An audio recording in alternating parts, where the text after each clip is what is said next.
You may be thinking about taking a solo trip to Disney, but are wondering just what is the experience like? Will I be lonely? Won't it be too expensive? Is it safe? As a frequent solo traveller to Disney myself, today I'm going to let you know all about what it's like to visit Disney solo. I'm going to be answering your burning questions, plus giving you lots of tips and advice so you can have the best time on your solo trip. I'm also going to be doing separate videos all about tips for solo travellers to Disney World and to Disneyland Paris, so make sure you click that notification bell so you know when they come out and go and check them out so you can get all of those tips and advice if you are going to be visiting them on your own. My name is Sophie from Most Magical Guides, and I make planning videos packed full of tips and advice about how to plan your ultimate trips to Disney World and Disneyland Paris. I also do vlogs of my own trips, which often are solo trips, so if you do like that type of content, hit that subscribe button down below. I'm going to be covering a lot of different topics during this video, but first up we're going to dive into probably the most important part, just what is it like to be inside the Disney parks on your own. The number one question I get asked without a doubt is, do you not feel lonely when you visit the Disney parks on your own? And I think this is the biggest hurdle people face when they think about planning a solo trip, but then maybe feel a bit put off because they don't know how they're going to feel. And the great news, the answer is no. In the Disney parks there is so much to see, do and experience that you never really have any time to think about being on your own. If there is any downtime at Disney, such as when you're in queues, what I like to do then is then reach out to my friends, family, give them updates, go on social media and talk to you guys, and then that way you're constantly in contact with people. So even in those moments where you're kind of standing around or waiting, you're still feeling connected to people, so you never really get bored or feel lonely. I had some great questions specifically about this from you guys, and the first one was, do you ever wish you had someone with you? So my personal favourite way to visit Disney is solo, so I intentionally go on solo trips so I'm on my own, so I don't ever really feel like I'm missing out on not having people with me, although I do also do trips with friends, family, so it's nice that there is a lot of different ways you can visit Disney. All of them give you different experiences, but they're all super fun. A little bit of background about me, I've been solo travelling all around Europe and the US since I was 18 years old, so I am someone who very much enjoys solo travel, not just to Disney but to other destinations as well. So of course there are people like me who like to do solo trips to Disney specifically for the solo traveller experience, but I do know that actually a lot of people who think about doing solo trips are doing so because maybe their friends or family can't get the time off or don't have the finances, or maybe Disney isn't a destination they fancy. Now I think Disney is the perfect destination for solo travellers, and throughout this video I'm going to give you all the reasons why. So if you are thinking of taking the plunge and going on a solo trip, then Disney is definitely the place to do it. Another question I had was, how do you deal with being away from your friends and family for so long? And I think we are super lucky because now we are living in the technological age. There is just so many ways to keep in contact with people. You can WhatsApp them, you can go on social media updating people. I do video calls with my dad who comes and stays with my cat, so I can check up on the cat, see how they're doing, and that really helps because you're always able to be in contact. So even though you may be separated by distance, you do know that they're only on the other end of the phone, which is so comforting. And this is a great question, just how do you feel when you are around families and they are all having fun?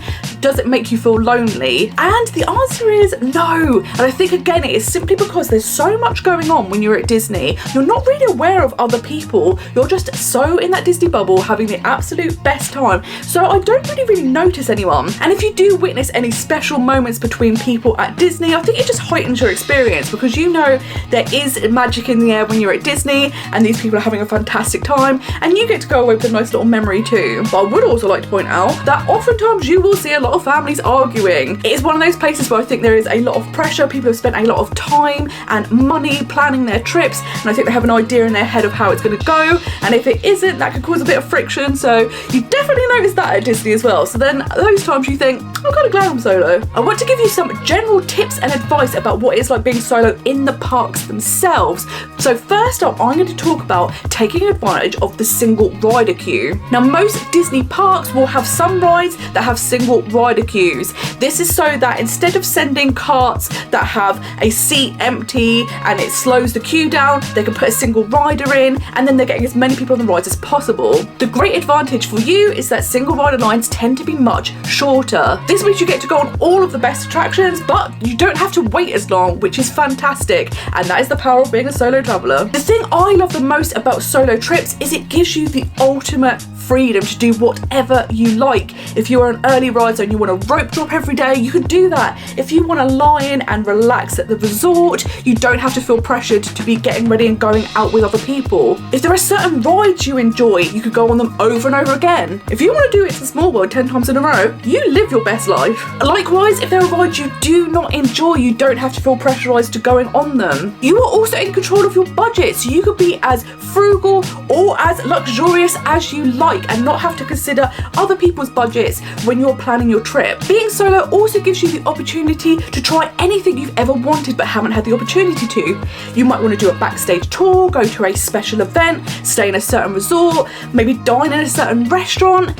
Being solo gives you the absolute freedom to do Disney however you've always wanted. Some people might feel if they are an adult visiting Disney on their own, there are certain things they can't do, such as character dining meals or meeting the characters, and I would say don't avoid these things, absolutely do them. I have had the most incredible character meet and greets as a solo traveller, and I do think they kind of put that extra little bit of magic on top because they know you're on your own. It can be intimidating meeting characters, but I have done a video all about tips for adults of what to do and say when you meet the characters, so I will link that down below. Another tip I would give you if you're visiting the park solo is to take a Bluetooth clicker or a tripod, something like that, so you can take those photos of yourself easily. If you are visiting Disney World, then PhotoPass is excellent, definitely worth getting that, and you get incredible professional photography shots of you in Disney. Those full body shots, they are excellent, although I would not recommend getting PhotoPass in Disneyland Paris just because there are so few photographers around, you really don't get your money's worth. And because you're in Disney and everyone is feeling the Disney magic,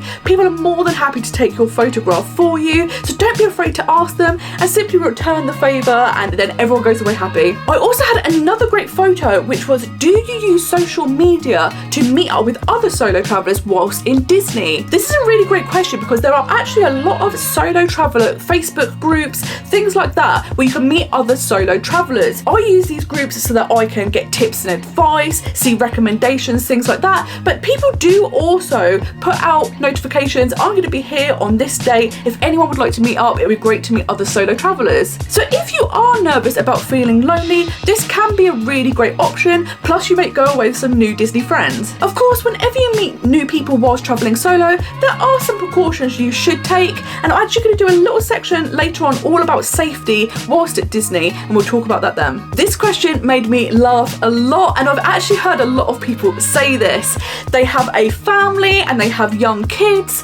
Is it okay to still want to do a solo trip to Disney? And I think the answer is absolutely yes. I know a lot of people who, if they are able to, so they have a free weekend and their husband or family can perhaps take care of the children, then they just pop and do a little Disney trip and get a little taste of the magic themselves. Sometimes Disney is not a whole family favourite destination, but if you love it and you want to go and you do have the opportunity, then I would absolutely do it. You will have the best time, you will come back super happy and recharged and just feeling that Disney magic, and that can only benefit everyone else in your family. Plus, they're getting to have some quality time together whilst you're at Disney, so I would totally frame it that way, that is super beneficial for them as well as for you. Another big area when it comes to solo travel that can be concerning to people is dining alone.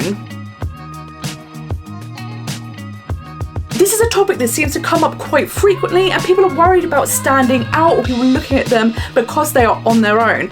But I would say, once again, everyone is in the Disney bubble and they really don't notice that you're on your own. If you do ever notice people looking, it could just be that they're wowed that you're doing it solo. And also there's loads of reasons that people might be dining solo. They could be there with other people, but perhaps they have different plans. There's loads of reasons. So never ever fear about dining solo, because I've never felt uncomfortable, and in fact fact, actually, the cast members tend to go above and beyond to really make you feel welcome, so never ever fear. If you do feel uncomfortable about dining in restaurants alone, then you could definitely eat at quick service restaurants. These are like fast food places where you go to a counter, order, collect your food, and then take it to the table yourself. This is the easiest way to dine at Disney. You can even mobile order so that you don't have to be in the queues, and then you can just eat your food and carry on. This could be a great option if you're just looking for something quick to eat, if you don't want to do a sit-down meal, or perhaps you're not comfortable being alone in a restaurant. And as I said before, definitely don't miss out on the character dining meals. Because adults visiting Disney on their own can sometimes feel a bit uncomfortable about meeting the characters,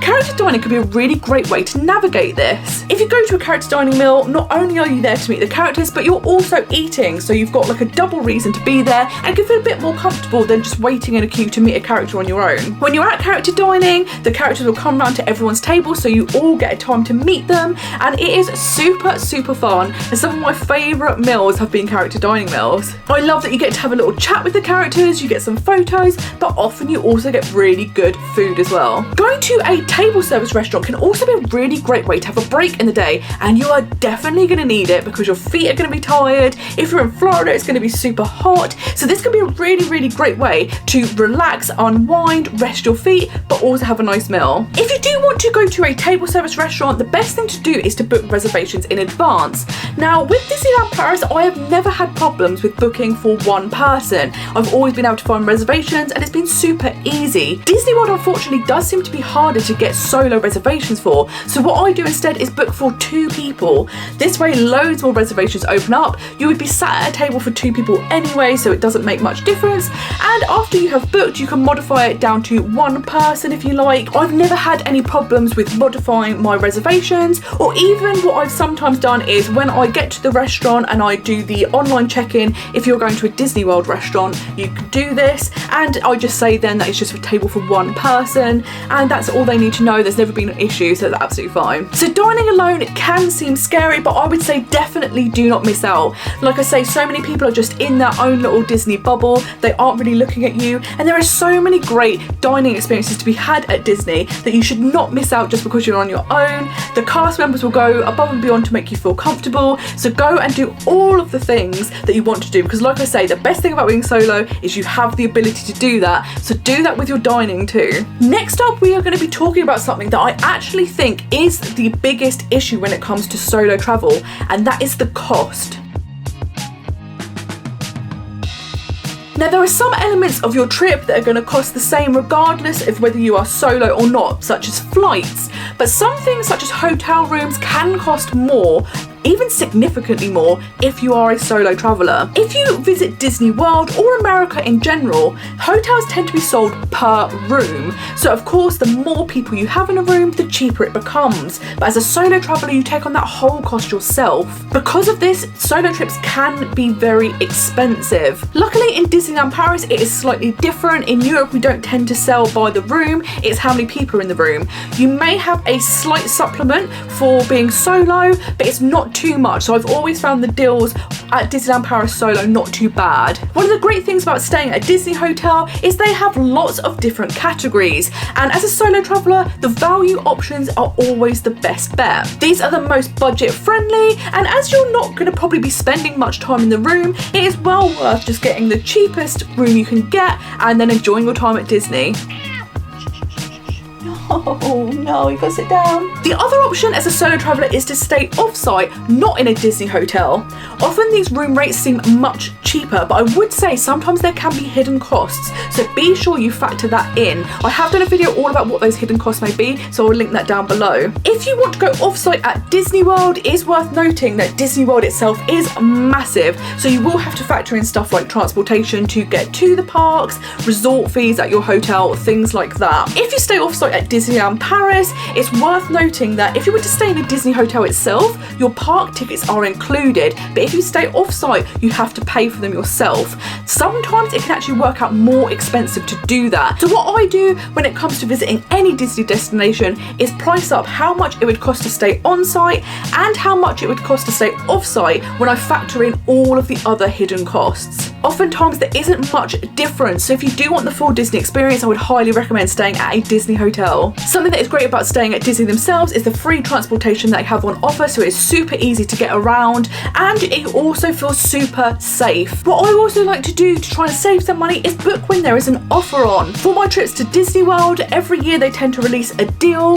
The past couple of years we have had the free Disney dining credits, so you get a set amount of money depending on the room type you purchase, and then you can spend that on food in the parks. You also get a gift card, so that really helps keep the costs down. The thing that is great about these offers, such as the Disney World dining credits, is that it is per room. So as a solo traveler, you have a massive benefit because you get to keep all the money yourself and you don't have to split it, so it can really help keep your costs down. When it comes to your budget at Disney World, I had a really great question, which is, do you take cash or a card? And I tend to take a mixture of both. My preferred method is my Starling card. This is a card that I have at home and I just put holiday money on it. There are no fees to use it abroad. It has a really good exchange rate and it is able to be used almost everywhere, so it's super fantastic and handy to have. I've used this all over the world, including Disney World and Disneyland Paris, and never had any issues, and I absolutely love it. It's my preferred method to pay. I do, however, also take some cash with me as a backup, just in case their card machines aren't working, something like that. It's always good to have a little bit of cash on you. After the pandemic, the Disney parks were cashless for a long time, but now they do also accept cash. They don't kind of highlight this because it is cash-free preferred. They would prefer you to use a card, but they will absolutely accept cash, so don't worry about taking money with you. One of the biggest factors in your budget is the hotel. So we're going to talk all about the Disney hotels right now as a solo traveler. As I mentioned in the previous section, this can be the biggest part of your budget. So it's definitely worth having a look around and pricing up different hotel rooms just to see what is going to be the best for your budget. If you are going to be traveling solo and you're concerned about safety, then what you could do if you are staying at a Disney resort is to pay for a preferred room. These rooms are the closest to the lobby and the amenities, and it means you don't have to walk around large resorts on your own. So this is a really good option for solo travelers. I've stayed in lots of different Disney resorts at both Disney World and Disneyland Paris, and I have to say I have been comfortable and felt safe, most importantly, at all of them. I've fortunately never had any issues whatsoever, and I haven't paid for preferred rooms, anything like that. I've just gone for standard rooms, and it's always been super fine. Even walking back late at night or very early in the morning when there's not many people around, I've always felt very comfortable and safe. If you're going to be visiting Disney World, then I highly recommend the value resorts.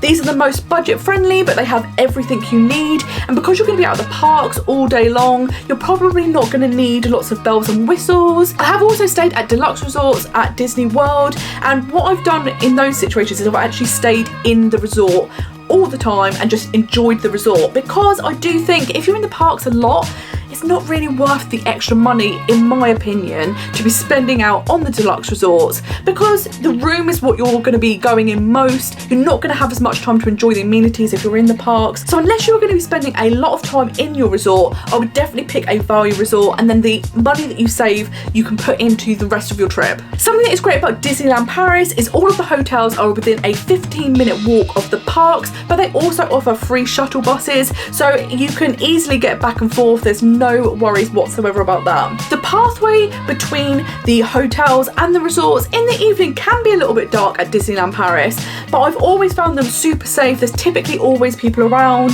and I've never ever had any issues or felt unnerved or anything like that at Disneyland Paris. I had a really great question asking for recommendations for staying off-site in areas close to Disney that feel safe, especially as a female traveller. Whenever I've done my solo trips to Disney World, I have always stayed on site at Disney itself or on site at Universal. I have done a split stay before, but when I've done trips with other people, I've stayed in Lake Buena Vista, and I would really recommend this. Lake Buena Vista is the area that is right next to Disney World, so there's lots of hotels there, restaurants, shops. It's really great because you will have a variety of different hotels, a variety of different costs. Because it is close to the parks as well, often those hotels will have shuttle buses to the parks, or if you do want to get an Uber or a taxi, something like that, it shouldn't be too expensive. expensive. What I would recommend is if you are looking for hotels that are great for solo travellers, is to go on some of these Facebook groups that are for solo Disney travellers and asking what off-site hotels they've enjoyed and have felt safe and comfortable. I also never stay anywhere without checking out TripAdvisor, so definitely do that, because then you get a general sense of what the hotel is like, what the vibe is like, what the area around the hotel is like, if it's safe,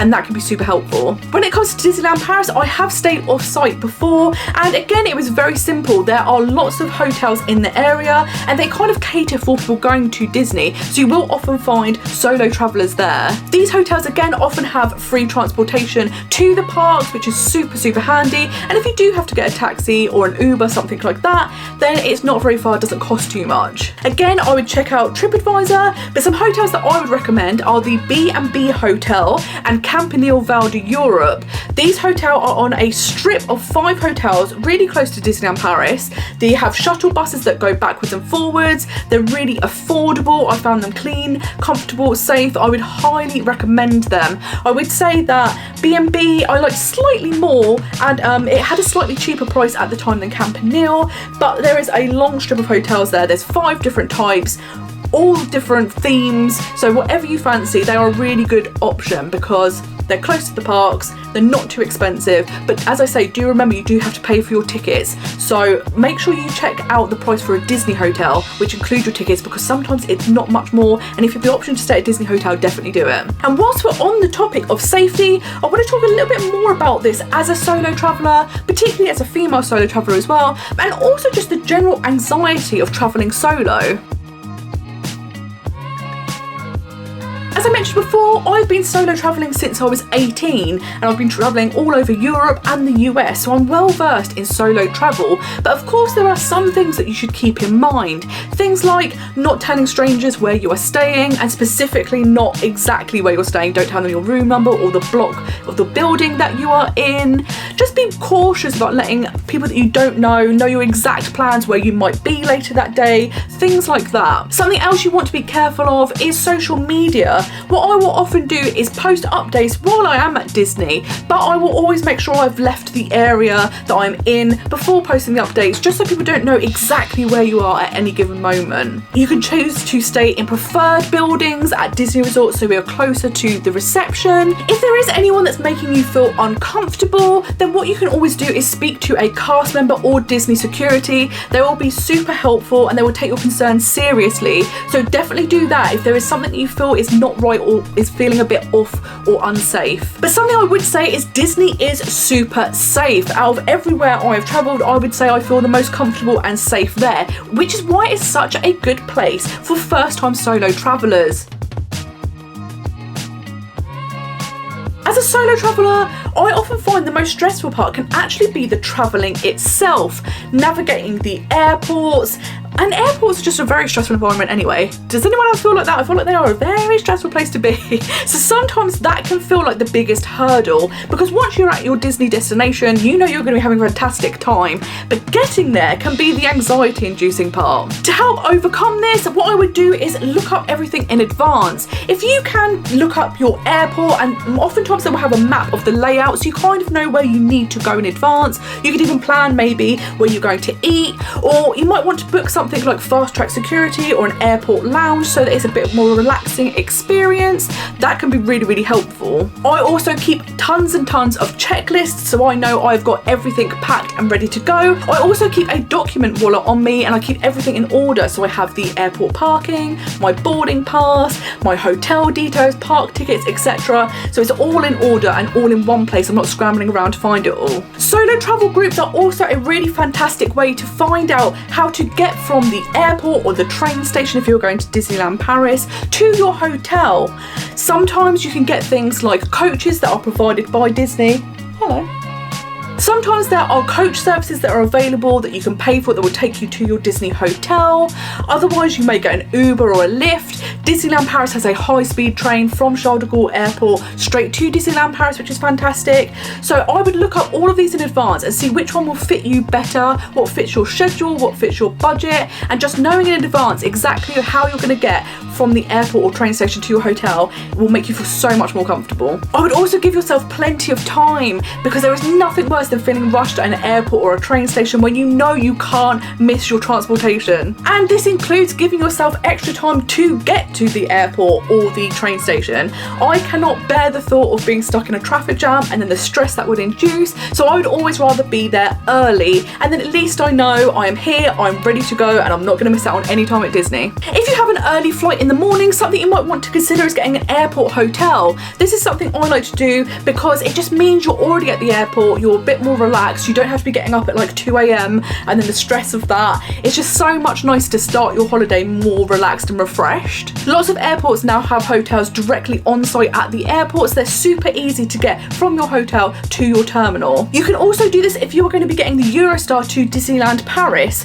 You could stay in an airport in the area around St. Pancras, and then you know I'm not far from the train station, I can get there super easy, and we're going to be able to start our Disney holiday nice and relaxed. Whilst we're on the topic of transport, I just want to briefly talk about what it's like if you want to hire a car as a solo traveller.